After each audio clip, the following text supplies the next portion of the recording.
Welcome to the lecture series on vitamins and nutrition. So today we are going to continue from the previous session the role of vitamin E and how vitamin E gets absorbed into a system and what all different kinds of biochemical role that vitamin E plays in our physiology. So in the last session we were looking elaborately on the structure and the speciality of vitamin E and what makes vitamin E really stable and how the structure contributes in the stability of vitamin E. And we also looked at different sources of vitamin E, and now we are going to look at how vitamin E gets across from the gastrointestinal tract. And vitamin E, generally if you could look at one of the most famous pharmaceutical preparations, or rather I would say one of the famous capsules available. It's available as like a kind of green color or yellow color, or sometimes even I would say yellowish color. So colored vitamin E capsules, what we call it like Evion is one of the popularly known brand name, and it's available as 200 mg, 400 mg soft gelatin capsules. So you could find them like red, green or yellowish soft gelatin capsules. So it's available and it's routinely prescribed by many physicians as a supplement, as an adjuvant, nutritional adjuvant for women in lactation, and also as a nutritional adjuvant in therapies concerned with inflammatory diseases. Even for diabetes, it's recommended as a nutritional supplement to counteract all the free radical damages that might occur as a result of irregular metabolism. So let's say there is a person who suffers from vitamin E deficiency, or rather the person takes vitamin E to supplement the requirement of vitamin E for the normal physiology. So what will happen to the vitamin E? Now let's say the person is consuming vitamin E. Now if you look at it, vitamin E can be consumed, or with the formulation, the active pharmaceutical ingredient of vitamin E might be present as a esterified salt. Now if you have a esterified compound, it needs to be de-esterified, de-esterification happens. So there is an enzyme, esterase enzyme, so it breaks alpha tocopherol acetate into alpha tocopherol. So this is especially the case when we want to enhance the bioavailability, enhance the suitability of tocopherol. So it's normally formulated as alpha tocopherol acetate or any other such compound. So the ester needs to be broken down to release the free alcohol version, what we call it like alpha tocopherol. And now from alpha tocopherol we go back and we are going to look at bile salts coming into picture. So in the last session I told you bile salts help in emulsification, so making tiny droplets. So this tiny components would find its way for quick absorption. The smaller the surface area, the better the absorption. So bile salts essentially act like an emulsifier. Now this vitamin E along with other lipid substances are emulsified. Okay, true to that. Now depending on the size of the globules that are being transported, so when they are emulsified, you do have a phospholipid covering for these globules to improve their, I would say, bioavailability properties. So depending on the size, we categorize these micelles, and one among them is basically what we call it like chylomicron. So chyl refers to bile salt, and micron refers to the size. So you have bile salt or bile enhanced tiny globules are chylomicrons. So chylomicrons are formed along with other lipids, as you say apolipoprotein A1, then B48, and their exocytosis from the intestinal mucosal cells. So what do you mean by that?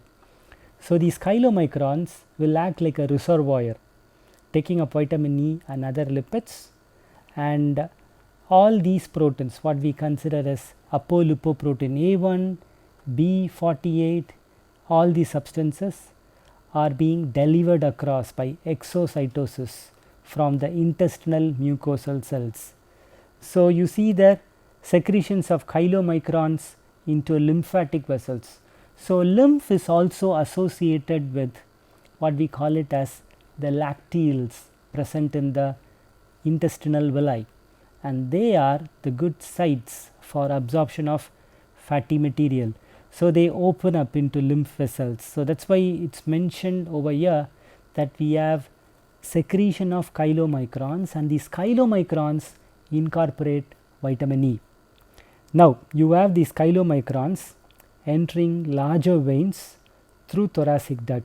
So, if you look at thoracic duct, so thoracic duct is present over here above the thymus gland, and thoracic duct is one of the main draining center for all the lymph. So, for all the peripheral lymph will finally, I would say, join branches and would empty itself in the thoracic duct. So, why we look at thoracic duct? Because all the vitamin E, being a lipid soluble component, would now be incorporated as part of the chylomicrons, and the chylomicron is actually the carrier, I would say, component for vitamin E and many such fat soluble components, and even the triglyceride and the lipid components which needs to be conveyed to different parts of our body are being delivered as chylomicrons. So, you see over here they are actually transported as chylomicrons. So, it goes from blood to heart to adipose tissues, muscles and liver.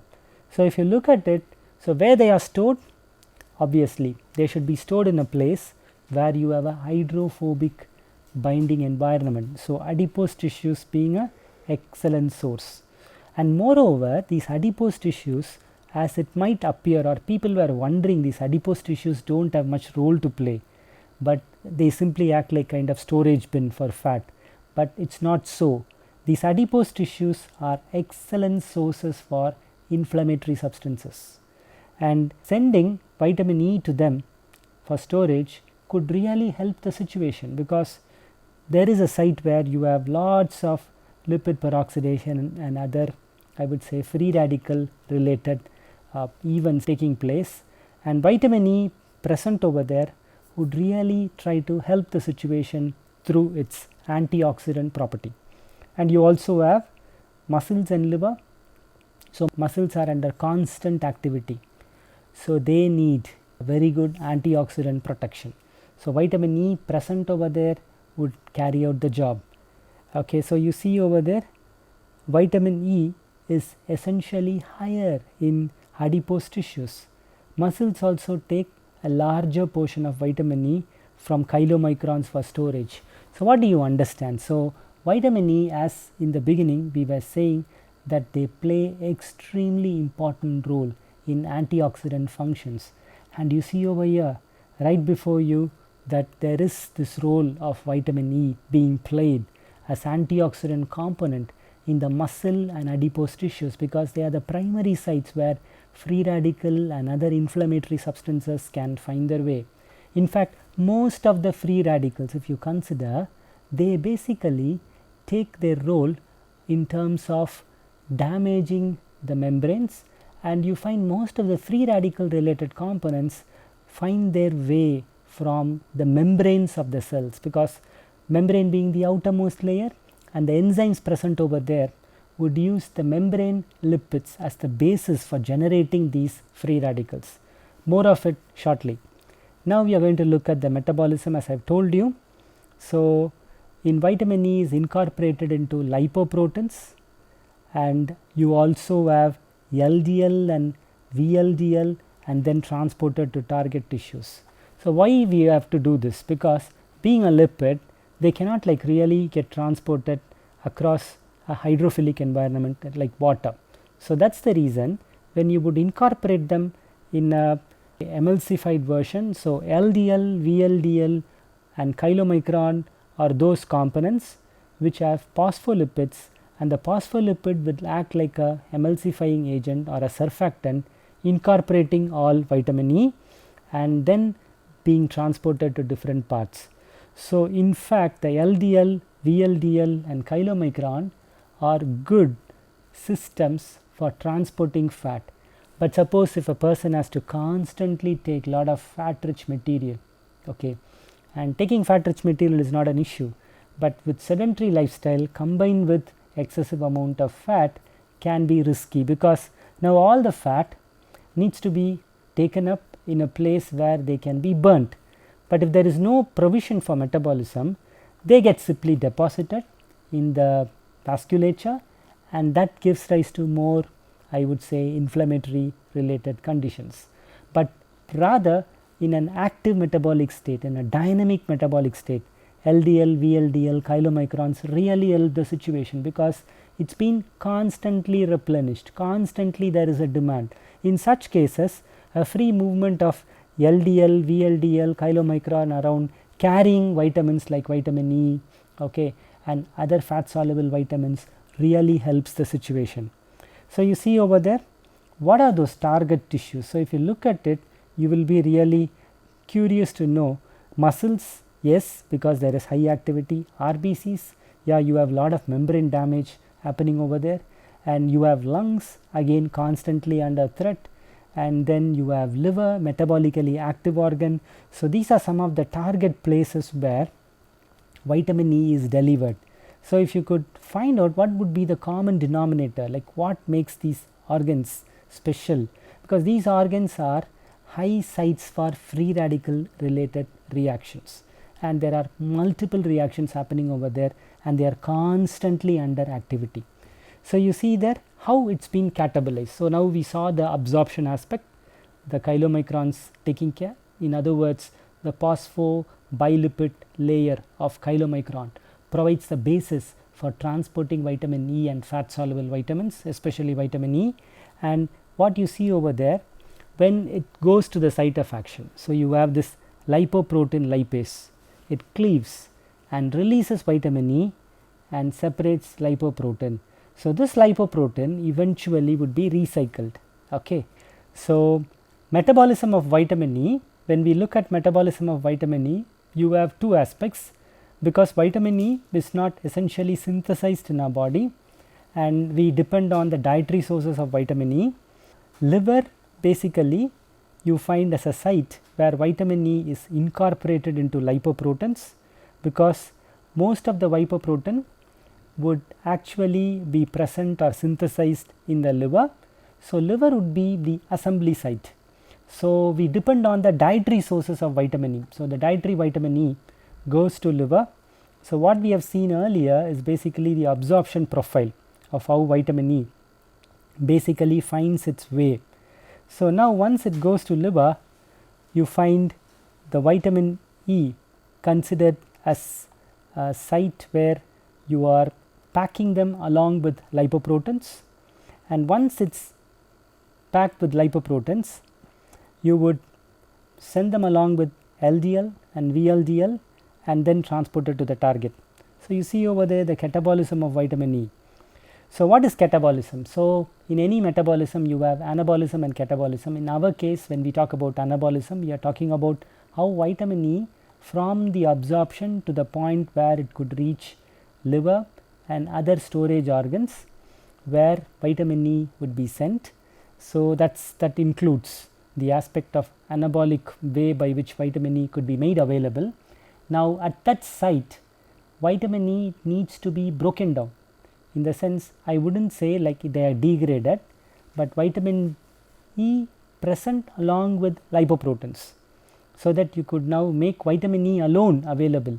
So you have to now get rid of the transporting base. Lipoprotein or the phosphoproteins had been the transporting base, so they are removed, and lipoprotein lipases would do the job.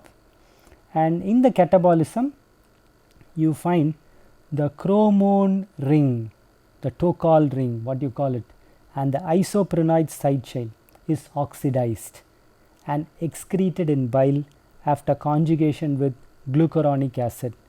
It is eliminated as a conjugation product, because liver is an excellent site for all biotransformation reactions, and being a hydrophobic molecule, you have to now make it more water soluble to be eliminated by kidneys and also eliminated through bile system. So breaking them, the chromone ring and the isoprenoid, so you have oxidation reaction, and then being hydrophobic in nature, you just include them along with bile so that it becomes much easy for us to release it. So excreted in bile, and there is this conjugation reaction happening, what we call it like glucuronic acid conjugation. If you consider benzoic acid, it gets converted into a conjugation reaction with glycine, what we call it like hippuric acid. So glucuronic acid is one conjugation system. We do have glutathione conjugation system, and in our case for vitamin E, the metabolites are conjugated with glucuronic acid. So there is no as such excretion in the urine, but most of the vitamin E is basically eliminated through the gastrointestinal tract. Now we are looking at this picture. So as I told you earlier, this is a scheme. I have come to this picture earlier. I just want to conclude along with this. So you see there the gastrointestinal tract, okay, the intestinal wall gets absorbed, and in the intestinal wall, from there it gets transported along with lymph, okay, the lacteal system takes it up, it goes to liver, and you also find them going to the terminal organs, and in the liver they are again transported further as lipoprotein conjugated components, or rather saying conjugated lipoprotein packages, LDL and HDL. So they are sent to the target organ. So you see there some amount of the vitamin E available in systemic circulation goes directly to the organs, terminal organs, heart, brain, muscle, skin. You need all these structures which are subject to constant wear and tear. And again you do have liver based transported LDL and HDL. They also find their way to these organs. So that way you would find it very interesting that starting from here, different barriers of absorption, and finally finding its way for biotransformation and then being made available in the organs. So here you find, so bile and pancreatic secretion, so vitamin E. This is just one more picture, and this gives you a kind of cyclic format. So you have the chylomicron vitamin E, so you have the HDL vitamin E, so you have the circulating lipoproteins in the way by which you could call them as HDL and LDL. Then you have the fatty acid and vitamin E tissues. Then chylomicron remnants, they find their way to liver. So you see there you find vitamin E being fat soluble is being utilized through variety of mechanisms like HDL, LDL, chylomicron, but you find them all interlinked with each other. So this is again one more picture. So you have liver being the base for conjugation reactions.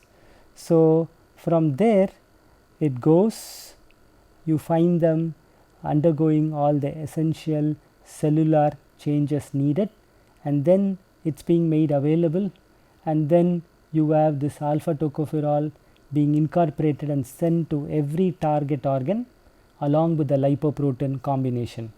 So you see there, if you're going to measure how much amount of vitamin E, so you could look at the reference interval of sera. So you see there how much amount of vitamin E mg per deciliter in the premature neonates, like I would say children who are born preterm.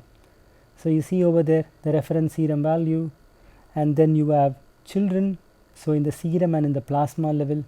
Then you find the adults.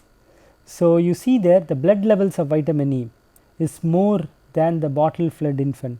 So mammillary transfer of vitamin E is more than placental transfer. So this gives you an indication, because milk is an excellent source and milk contains a lot of lipoproteins.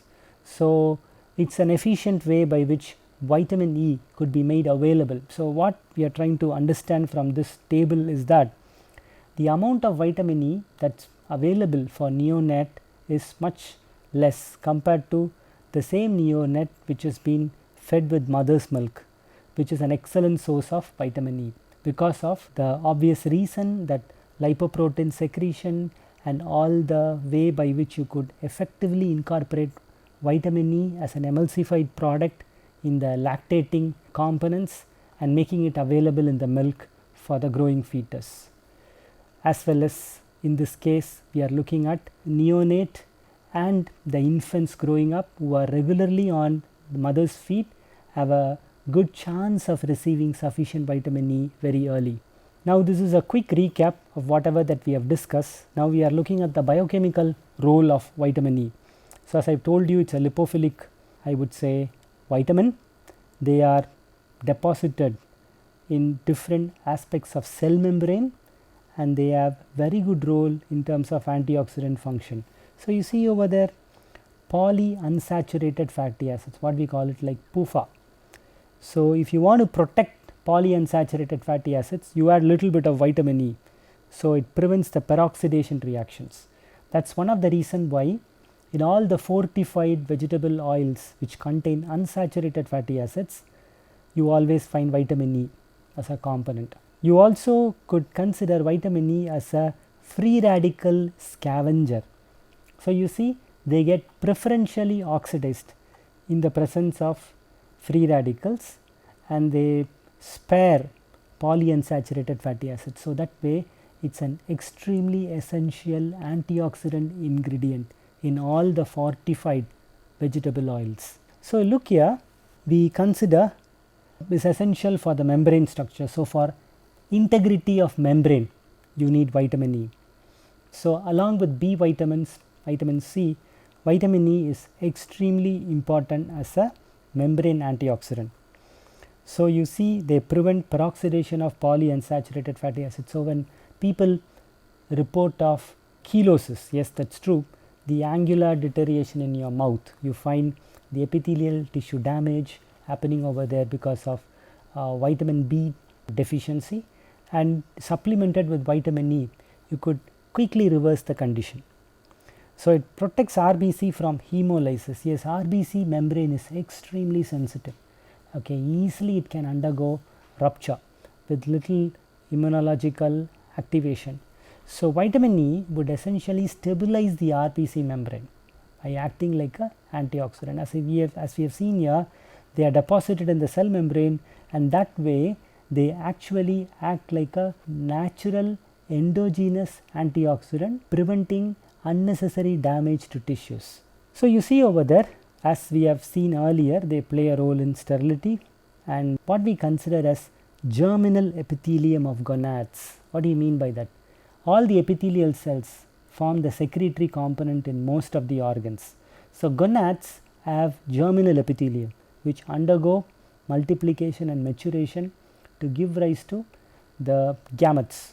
So germinal epithelium's health depends on a very good supply of antioxidants. So vitamin E in that way plays an essential role. So you see there, vitamin E also being an antioxidant stored in the liver prevents liver from unnecessary damage. So for people who suffer from fatty liver diseases, or let's say people who suffer from jaundice or hepatitis conditions, you could give vitamin E that will help in the regeneration of liver. So you see, along with vitamin A, C and beta carotene, it works to delay the onset of cataract. So you could consider when people are on a regular diet of vitamin A, vitamin C, and I would consider as like carotene, which is again a derivative of vitamin A, along with them vitamin E helps in delaying cataract. So cataract is one outcome of persistent free radical reactions happening in the tissue level. So these antioxidants would enable the tissue, would improve the life of these structures for a longer duration of time. So other roles, what they play.